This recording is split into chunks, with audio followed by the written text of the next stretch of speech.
Olá pessoal, sejam bem-vindos a mais uma videoaula do curso de GNR 23 e nesse aqui nós vamos falar sobre brigadas de incêndio. Uma questão importantíssima pessoal, porque a minha brigada ela vai estar habilitada, treinada e certificada para poder agir no combate a incêndio. Ou seja, ela vai utilizar os meus equipamentos de combate a incêndio, ela vai realizar o abandono de área, investigações, ações que são necessárias para que sejam tomadas as melhores e corretas opções aí na questão de combate a incêndio, principalmente no princípio, tá bom? É um grupo de pessoas treinadas, né, habilitadas para que elas tenham a melhor decisão na hora da primeira ação do combate a incêndio. Quem vai organizar tudo isso daí, pessoal, além do profissional de segurança do trabalho, também a Comissão Interna de Prevenção de Acidentes, a CIPA, né? Lembrando aí que ela,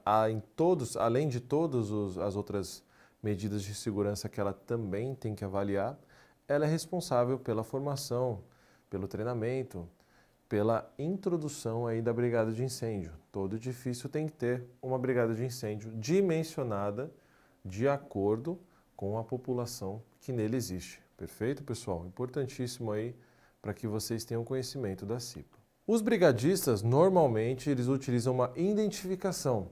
Por quê? Porque numa hora de emergência, pessoal, eu sei com quem eu posso buscar informações, com quem eu posso passar informações. Então, eu sou uma pessoa que estou visitando o edifício e eu vi o início de um incêndio ou um problema aí que pode vir a acontecer. Eu vou procurar uma pessoa que vai ter essa identificação, tanto no braço, quanto no próprio uniforme, crachás, né? Muito importante a gente ter conhecimento dessa identificação, para que eu possa passar um quadro que está perigoso ou que já aconteceu alguma coisa, um acidente, um incidente que pode acontecer. Então, eu vou sempre procurar a visibilidade nos funcionários do edifício para que eu tenha a noção de que aquele é brigadista, aquele não é brigadista. Porque se eu passar uma informação para uma pessoa que não é brigadista, ela não vai, corre o risco dela não agir corretamente, perfeito? Não agir conforme o treinamento que foi passado por um brigadista. Principalmente quando eu preciso abandonar o meu edifício, quando eu preciso abandonar aí os andares e chegar no térreo, chegar no ponto de encontro, com quem que vai fazer esse balizamento, quem que vai me sinalizando para onde eu tenho que ir, para onde eu tenho que descer ou subir, dependendo do edifício, são os brigadistas identificados. Então, numa ocorrência, quando eu vejo a identificação da brigada, é muito mais fácil que eu siga as instruções dele, porque ele vai me passar a confiança.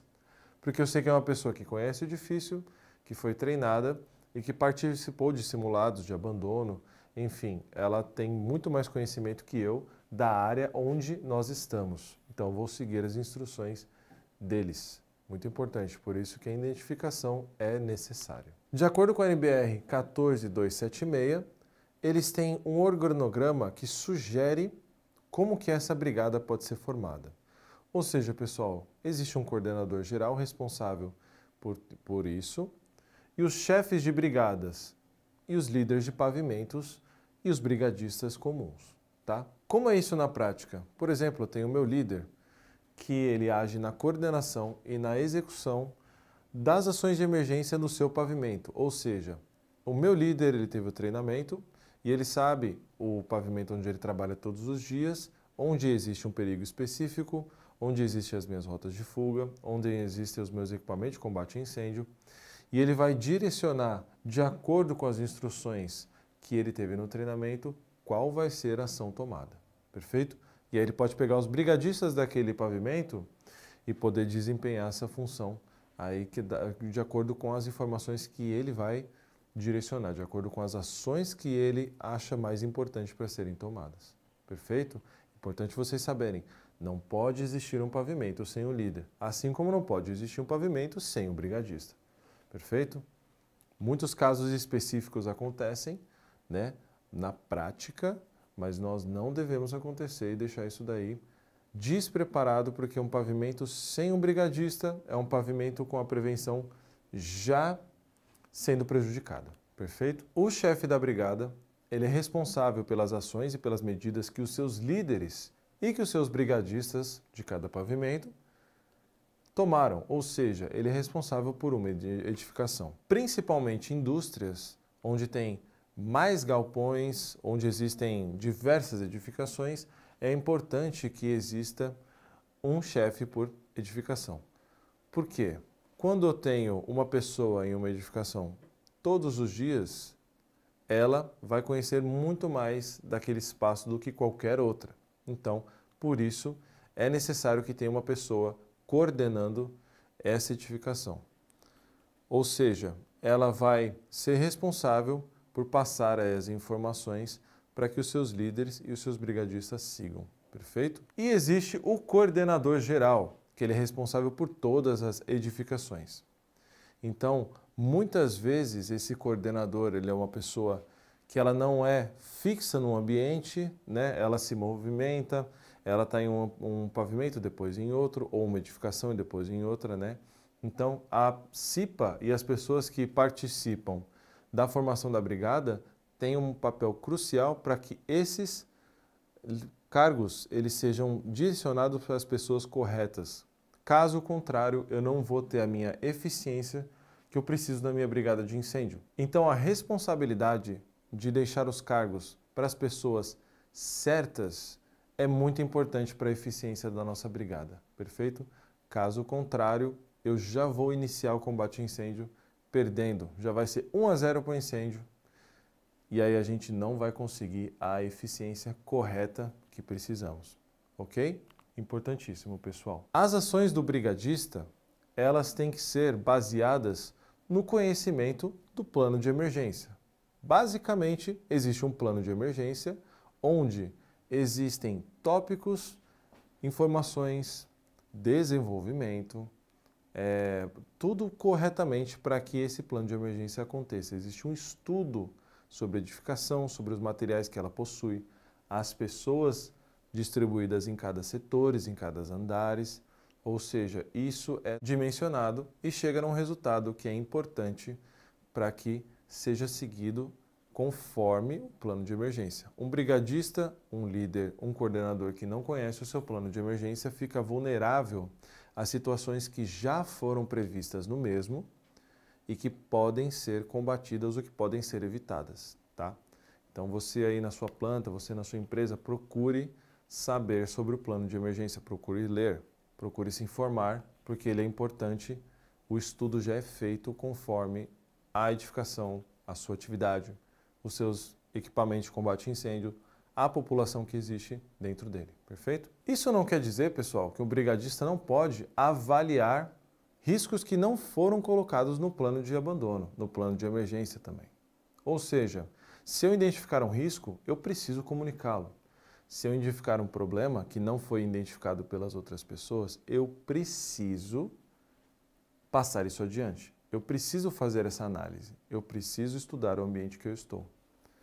Caso contrário, uma emergência pode surgir e aquele problema que eu vi previamente, não passei para frente, ele pode ser um inimigo tanto meu quanto das outras pessoas que vão agir nesse plano de emergência. Por isso que é importante que o brigadista esteja atento para a sua planta. O brigadista pode inspecionar os equipamentos, né? Eu vi um extintor que não está pressurizado, eu vi um abrigo de mangueira que não tem as peças corretas dentro, eu vi um local que está obstruído, eu vi um equipamento que não está funcionando corretamente, eu ouvi alguém falar algo desse tipo, ou seja, os brigadistas precisam inspecionar, né? Eles precisam estar atentos, sempre que eu for passar para uma área remota ou para uma área que não tem muita movimentação, eu preciso sempre bater o meu olho nos equipamentos para que, se houver alguma dificuldade, alguma obstrução, algo que não funciona corretamente, precisa ser substituído ou alguma ação precisa ser tomada, perfeito? Isso faz parte da obrigação do brigadista. Assim como manter as rotas de fuga desobstruídas. Ou seja, a minha escada de emergência, ela não pode ter materiais acumulados, ela não pode ser um depósito, ela não pode ser algum quartinho da bagunça, digamos assim, ela tem que ser sempre fluida, não pode existir nada nos degraus e também nada nos pavimentos que dão acesso à porta corta-fogo, onde eu vou entrar na minha escada de emergência. Importantíssimo, porque aí o plano não vai funcionar e o brigadista vai ter que fazer uma outra rota que não foi prevista para que seja desenvolvido. Perfeito, pessoal? Obstruções acontecem, infelizmente, por negligência ou por comodidade, onde empresas que recebem materiais, que não têm tempo para fazer uma logística correta, acabam deixando no cantinho ali isso, aquilo, e muitas das vezes escolhem esses ambientes como as escadas de emergência, que são locais onde não possuem nada, justamente porque não podem possuir nada.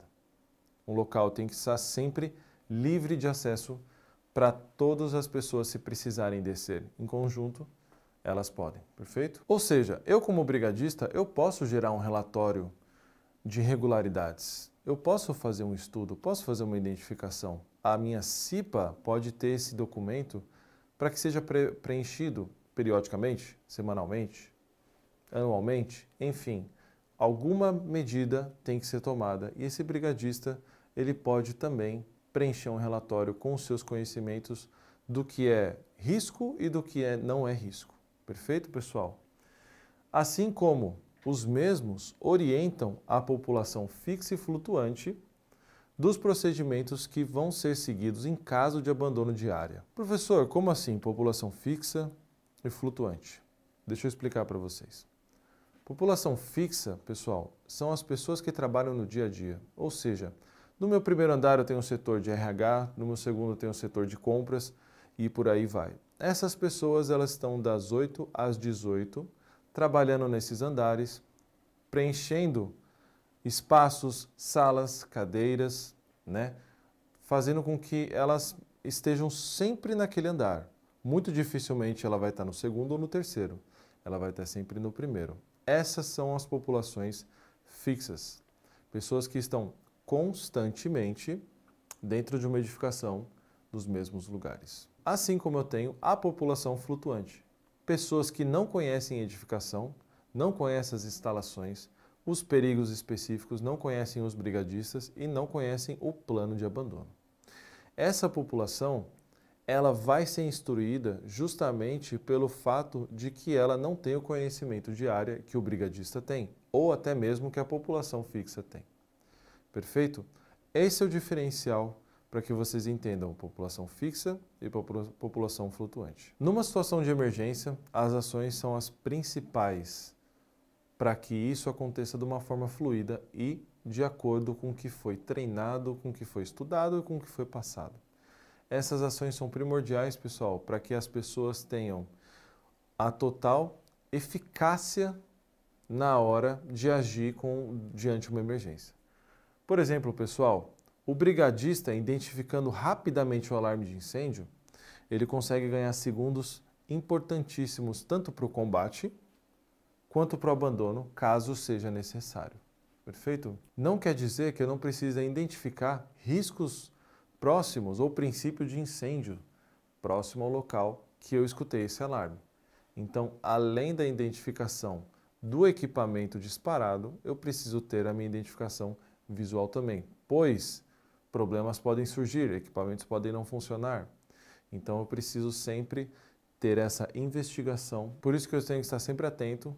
Quando eu escutei o alarme de incêndio, eu preciso também fazer a verificação das demais áreas que podem estar com algum problema e não podem ter sido identificadas. Eu realizo sempre o combate ao princípio de incêndio, pessoal, com os equipamentos de combate a incêndio, meus hidrantes, os meus extintores, tá? Que eu vou fazer de uma forma manual. Importante frisar para vocês, princípio, pessoal. O meu princípio é uma parte ali, um metro quadrado que eu consigo combater com esses equipamentos. Ou seja, pessoal, quando eu não consigo combater esse incêndio e ele já está tomando parte aí, já está ganhando território, eu preciso remover as pessoas da edificação. E aí entra em funcionamento a brigada de incêndio com os conhecimentos e o plano de abandono aplicado à situação de emergência. Perfeito? Remover pessoas da edificação envolve uma série de ações que a gente vai tomar, uma série de probabilidades e utilização de equipamentos e saídas, escadas de emergência, porta corta-fogo. Então a brigada de incêndio tem o conhecimento desses equipamentos, dessas instalações e desse procedimento para a gente poder remover todas as pessoas da edificação sem riscos, tanto para o brigadista quanto para a população fixa e para a flutuante. Perfeito? O meu brigadista vai prestar os primeiros socorros, porque no seu curso de brigada ele tem essa parte de atendimento a vítimas, ou seja, ele vai saber identificar quando a vida de uma vítima está em um estado crítico, ou quando ela está em um estado urgente, ou quando é uma emergência e ela precisa ser atendida. Perfeito? Ele vai saber, na questão dessa cadeia de eventos, qual ação que ele vai tomar para que a vida seja preservada. Ok, pessoal? Um detalhe importante, pode parecer, mas acontece muito. As pessoas se enganam na hora de acionar o corpo de bombeiros, né? Lembrando que o acionamento do corpo de bombeiros tem que ser imediato quando eu tenho um plano de abandono, quando eu abandono a área, quando a minha brigada entra em funcionamento. E esse número, pessoal, é 193. Perfeito? 193, nós vamos falar com o corpo de bombeiros. Guardem esse número porque é muito comum as pessoas ligarem para outros e não são os departamentos corretos para lidar com emergências com incêndio, abandono de área, combate a incêndio. 193, não se esqueçam desse número. O acionamento dos bombeiros, pessoal, deve ser feito por um brigadista com o conhecimento da planta e do acontecido, passando as seguintes informações: a localização do foco do incêndio e a descrição de ambientes e áreas circunvizinhas, as vítimas confinadas e ou faltantes no ponto de encontro, assim como onde ficam os setores delas. Se nessa edificação existem instalações de gases inflamáveis, pessoal, como produtos químicos ou geradores de energia ou líquidos inflamáveis. Essa informação é importantíssima para o bombeiro e quem vai passar essa informação tem que ter um conhecimento dos materiais ou dos equipamentos que existem no setor, porque dependendo do equipamento ou do material, tanto a aproximação deles quanto o combate a incêndio vai ser tomado de maneiras diferentes. Eu combato incêndio diferente em uma indústria que, por exemplo, eu possuo alumínio ou qualquer material pirofórico que seja reagente com água. Ou seja, essa informação é crucial para o corpo de bombeiros e necessita ser passada com detalhes por uma pessoa que tenha essa informação, que tenha o conhecimento tanto do processo quanto da área. Perfeito? E os telefones dos responsáveis que têm que ser contatados numa questão de emergência. Ou seja, se eu quero desligar a parte elétrica de um setor, se eu quero desligar a parte elétrica de outro, se eu tenho algum gás inflamável, onde que é esse centro de recebimento e medição, essas são informações importantíssimas para que o Corpo de Bombeiros pare algumas cadeias de eventos, para que ele consiga diminuir os problemas específicos do local, por exemplo, instalação elétrica, para que eles consigam entrar com um problema a menos para que eles possam combater o incêndio. Essa parte é importante e esses números têm que ter corretamente para que isso aconteça, perfeito? Caso contrário, eu posso não ter o conhecimento de um desligamento de um disjuntor ou partes assim, e isso pode prejudicar o combate a incêndio do Corpo de Bombeiros. Perfeito, pessoal? Essa foi mais uma aula do curso de NR23 e eu vejo vocês na próxima.